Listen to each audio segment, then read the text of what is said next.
Thayyib, ibadah. Allah Subhanahu wa taala ciptakan jin dan manusia hanya dalam rangka beribadah kepadanya. Allah Subhanahu wa taala berfirman, "Wa ma khalaqtul jinna wal insa illa liya'budun." Tidaklah aku ciptakan jin dan manusia kecuali hanya dalam rangka beribadah kepadaku. Maknanya, kita tidak diciptakan untuk hal lain. Hanya untuk beribadah kepada Allah Subhanahu wa taala. Nah, ibadah dalam hal ini tentunya dengan maknanya yang luas. Ibadah tidak hanya sebatas pada hal-hal ritual yang dilakukan oleh seseorang seperti sholat. Sholat ibadah kan ya? Wirid, baca Quran, zikir. Betul, itu ibadah. Cuman apakah kita diciptakan hidup di dunia hanya untuk hal-hal itu aja? Bukankah Allah ciptakan, tidaklah kami ciptakan manusia, katakan, tidaklah kami ciptakan jin dan manusia kecuali untuk beribadah. Yani kita diciptakan untuk sholat doang, zikir doang. Demikian? Tidak demikian tentunya memahaminya. Ibadah yang dimaksudkan adalah ibadah dengan maknanya yang luas. Dengan maknanya yang luas. Oke? Al-amru bil ma'ruf, ibadah. Nahi anil munkar, ibadah. Menyingkirkan duri bahkan dari jalan, bentuk ibadah. Keluar rumah mencari nafkah yang halal, itu ibadah. Keluar rumah menuntut ilmu, itu ibadah. Keluar rumah mencari keutamaan Allah dari rizki-rizkinya, itu ibadah. Ya? Jadi ibadah bagi seorang yang beriman adalah seluruh kegiatan kehidupannya di muka bumi. Seluruh kegiatan kehidupannya di muka bumi itu ibadah. Bahkan semua kondisinya, senangnya ibadah, susahnya ibadah. Ini beruntungnya orang-orang yang beriman. Rasulullah SAW bersabda, "Ajaban li amril mu'min inna amrahu kullahu lahu khair." Menakjubkannya perkara seorang mukmin adalah semua kondisi itu berefek baik, menguntungkan baginya. Wa laisa dzalika illa lil mu'min, dan tidaklah hal tersebut didapatkan kecuali oleh seseorang yang beriman dengan baik. In asabathu sarra, apabila dia mendapatkan kesenangan dari Allah Subhanahu wa taala, syakar, dia bersyukur. Ya. Dengan bersyukur fakana khairan lah, jadilah kebaikan untuknya. Yani udah mendapatkan kesenangan, kemudian dia bersyukur, janji Allah bagi orang-orang yang bersyukur gimana? La in syakartum la azidannakum wa la in kafartum inna adzabi lasyadid. Apabila kalian bersyukur, niscaya aku akan tambahkan nikmatku atas kalian, dan apabila kalian kufur, sesungguhnya azabku sangat pedih. Ya? Maka kalau dia dapat kenikmatan, udah mendapat kenikmatan, dapat pahala juga karena dia bersyukur. Wa in asabathu dharra, dan apabila dia tertimpa musibah, sabar, dia bersabar. Fakana khairan lah, jadilah juga menguntungkan untuknya. Yani musibah-musibah dan ujian yang menimpa seorang yang beriman harusnya menjadi sesuatu yang menguntungkan bagi dirinya. Karena apa? Karena dia bawa bersabar. Dengan bersabar ini Allah hapuskan dosa-dosanya yang terdahulu.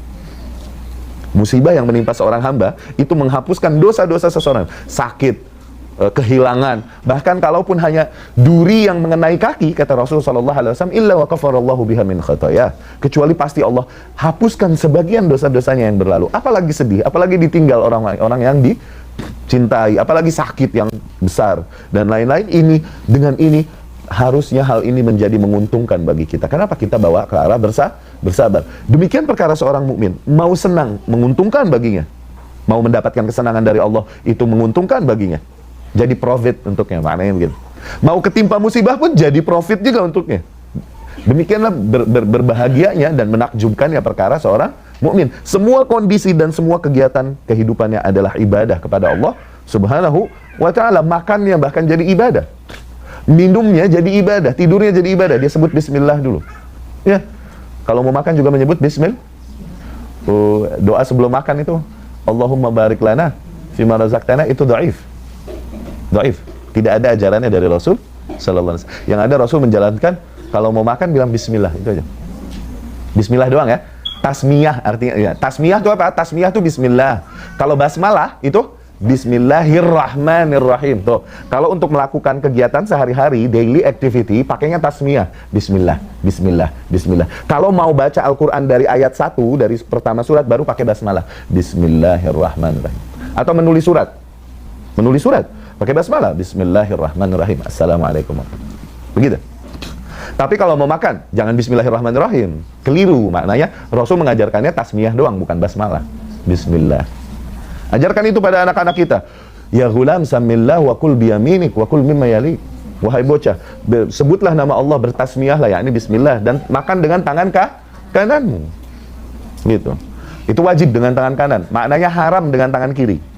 Ya, haram dengan tangan kiri. Kul washrab biyaminik fa inna syaitana ya'kul wa yashrab bishimalik. Makanlah dan minumlah dengan tangan kananmu, sesungguhnya syaitan makan dan minum dengan tangan kirinya. Tuh. Ya, maka dari situ diharamkan makan dan minum dengan tangan kiri. Makannya jadi ibadah. Kenapa dia menyebut nama Allah di situ? Bismillah. Minumnya jadi ibadah, tidurnya jadi ibadah. Dia menyebut nama Allah dan dia wirid-wirid yang sesuai dianjurkan Rasul sallallahu alaihi wasallam sebelum tidur, membaca ayat kursi dan lain-lain. Kemudian bangun tidur pun jadi ibadah. Dia menyebut awal yang dia sebut nama Allah, alhamdulillahilladzi ahyana ba'da ma amatana wa ilaihi. Syuf. Semua kondisinya jadi ibadah untuk orang yang beriman. Bayangkan kalau makan cuman makan, minum cuman minum karena kita butuh energi dari yang kita makan dan kita minum, sebatas itu aja. Bedanya kita sama kafir apa? Kalau kita makan hanya makan, minum hanya minum, keluar rumah hanya mencari fulus, kenapa? Karena this life butuh fulus. Karena sebatas itu doang, that shallow. Apa bedanya kita sama kafir? Kita makan karena apa? Tubuh kita butuh energi dari apa yang kita makan. Kita minum karena kita butuh mineral. Sama nggak? Sama kafir? Sama binatang deh, sama nggak? Nah, ini istimewanya kita, spesialnya orang yang beriman. Makan dan minum dan bekerja kita, kehidupan sehari-hari kita tidak hanya sebatas hanya karena kebutuhan duniawi. Enggak, kita memiliki makna yang lebih dalam daripada itu. Yaitu apa? Kita lakukan ini semua juga sebagai bentuk ibadah kita kepada Allah Subhanahu wa ta'ala. Tuh. Jadi punya makna yang lebih. Ini yang Allah tuntut dari hambanya. Allah berfirman, "Qul inna salati wa nusuki wa mahyaya wa mamati lillahi rabbil alamin." Katakanlah, sesungguhnya salatku, sesembelihan-sesembelihanku, dan seluruh hidup dan matiku. Tuh lihat, seluruh hidup dan matiku, maksudnya semua aktivitiku di dalam hidupku dan bahkan nanti matiku kelak, lillahi rabbil alamin, hanya bagi Allah Subhanahu wa ta'ala, Tuhan semesta alam. Ajib, dapat difahami? Jadi ibadah memiliki makna yang luas, bukan salat doang, awas, bukan zikir doang, bukan wirid doang. Semua kegiatan seorang mukmin di dalam hidupnya adalah ibadah kepada Allah. Nah, ini yang Allah tuntut dari para hambanya. Tidaklah aku ciptakan jin dan manusia kecuali untuk beribadah kepadaku. Maknanya agar kau jadikan seluruh aspek kehidupanmu adalah sebagai bentuk ibadahmu bagiku. Bukan sholat doang terus nggak makan-makan. Ya, zikir terus nggak keluar nyari duit, nyari nafkah. Enggak, lakukan hal itu dan jadikan itu ibadah. Syuf, ini hadis ajib dari Rasul sallallahu alaihi wasallam. Para sahabat ya'tuna fuqara, para fakir-fakir sahabat mendatangi Rasul sallallahu alaihi wasallam. Ini hadis menggambarkan betapa luasnya makna ibadah. Bukan hanya sebatas ritual. Oke? Okay? Fuqara sahabat, fuqara yakni orang-orang yang fakir. Oke? Okay? Orang-orang yang needy datang kepada Rasulullah sallallahu alaihi wasallam, mereka mengeluh, complain kepada Rasul sallallahu alaihi wasallam. Komplain. Apa yang mereka komplainkan? Mereka bertanya kepada Rasulullah sallallahu alaihi wasallam, "Ya Rasulullah, dhahaba ahlud duthur bil ujur." Ya Rasulullah, para hartawan di antara kita, yakni orang-orang kaya di antara kita, mengalahkan kita urusan pahala. Mereka ini berlomba-lomba dalam beramal soleh. Bagus gak? Bagus. Kalau berlomba-lomba dalam beramal soleh, bagus. Berlomba-lomba dalam kekayaan duniawi, salah. Dalam nikmat duniawi salah, tapi berlomba-lomba dalam keimanan, ketakwaan, bagus? Bagus. Nah, para sahabat demikian. Tapi ya Rasulullah, yang kaya di antara kita, orang-orang kaya di antara kita, mereka nih mengalahkan kita urusan pahala ya Rasul, kita kalah. Kita yang miskin nih kalah. Kenapa demikian? Perhatikan. Yusalluna kama nusalli. Mereka sholat, kita juga sholat, dapat pahala. Ya gak? Yasumuna kama nasum. Mereka puasa, kita juga puasa. Sama gak pahala? Sama. Oke? Wa yatasaddaquna bifuduli amwalihim. Namun mereka dapat sedekah dengan kelebihan harta yang ada pada mereka. Nah, kita yang fakir nih nggak bisa. Kalahlah kita sama mereka ya Rasul, kata yang fakir nih. Tayyib. Kemudian Rasul mengajarkan, lihat. Awalaisa qad ja'alallahu lakum ma tasaddaquna bih. Bukankah Allah telah jadikan pada diri kalian hal-hal yang kalian dapat bersedekah dengannya? Ala, ketahuilah, inna likulli tasbihatin sedekah. Sesungguhnya setiap tasbih yang kau ucapkan itu sedekah. Yani subhanallah, tuh, itu sedekah di sisi Allah. Jadi sedekah nggak selalu tentang uang gitu loh. Wa tahlilatun sedekah, tahlil la ilaha illallah sedekah, takbir sedekah, tasbih sedekah. Semua kata-kata yang indah dan bagus sedekah. Al-amru bil ma'ruf sedekah, nahi anil munkar sedekah. Tuh, sedekah banyak. Ya, it's not always about the money, nggak selalu tentang uang. Bahkan lebih jauh lagi Rasul berkata, wa fi bud'i ahadikum shadaqah, dan pada kemaluan tiap-tiap kalian terdapat sedekah. Maknanya kalau kita mendatangi istri kita atau mendatangi suami kita untuk menyalurkan syahwat kita, itu hitungannya sedekah dan jadi pahala di sisi Allah Subhanahu wa taala. Sahabat kaget dan bertanya, ya Rasulullah, ayati ahaduna syahwatahu fayakunu lahu fihi ajr. Ya Rasulullah, benar demikian? Seseorang di antara kita memenuhi syahwatnya, terus dapat pahala dari hal itu ya Rasul? Yani sahabat mengira dulu yang namanya ibadah adalah yang susah-susah aja, yang enak-enak, yang disukai oleh seseorang tidak jadi ibadah. Mereka kira demikian tadinya. Tapi ternyata bahkan, afwan, bersetubuh dengan istri kita atau dengan suami kita pun jadi pahala, jadi sedekah. Ya Rasulullah, apakah ketika kita menuruti syahwat kita kemudian jadi pahala juga, jadi sedekah juga ya Rasul, jadi ibadah? Rasul berkata, atara law wada'aha fi haram. Coba kalian bayangkan, kalau dia salurkan syahwatnya kepada yang haram, afayakunu lahu alaihi wizr, bukankah akan jadi dosa atasnya? Iya ya Rasulullah. Demikian kalau dia salurkan kepada yang halal, maka jadi pahala atasnya. Ya, ajib. Jadi ibadah nih memiliki makna yang sangat luas.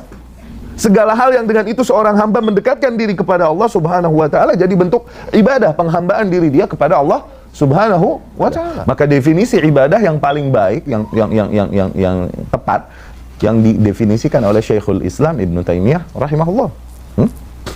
Ibadah rahimahullah Ibnu Taimiyah, Syekhul Islam berkata, hiyasmun jami'un likulli ma yuhibbuhullahu wa yardah minal a'mal wal aqwal adh-dhahirah wal batinah. Ya. Ibadah, perhatikan. Hiyasmun jami'. Ibadah adalah sebuah nama yang mengumpulkan segala hal. Okay? Ismun jami'. Sebuah nama yang mengumpulkan segala hal yang sifatnya dicintai dan diridhoi oleh Allah. Ini terhimpun dalam sebuah nama ibadah. Apapun yang memang dicintai dan diridhoi Allah namanya ibadah. Okay? Baik bentuknya perkataan-perkataan atau pekerjaan-pekerjaan, baik yang zahir, yang kelihatan, yang dilakukan oleh fisik, kayak apa? Salat, pakai fisik gak? Puasa, pakai fisik kan? Al-amru bil ma'ruf, nahi 'anil munkar, dakwah, ya kan? Ibu, seorang wanita mengerjakan tugasnya di rumah, membersihkan rumah, mengurus anak, melayani suami, ibadah zahir, yakni yang dilakukan oleh fisikmu. Awil batinah, atau yang batin, hatimu, sabar, takwa, tawakal. Ini ibadah hati namanya. Oke? Kenapa tidak dilakukan oleh ini? Tapi hati tawakal, roja, yang berharap hanya kepada Allah, khauf, hanya takut kepada Allah. Ini harus seimbang ya, dua sayap, roja dan khauf. Berjalan di atas jalan mahabbah, cinta, hanya kepada Allah Subhanahu wa ta'ala. Sekali lagi, ibadah definisinya hiyasmun jami' likulli ma yuhibbuhullahu wa yardah. Sebuah nama yang menghimpun segala hal yang dicintai dan diridhoi oleh Allah.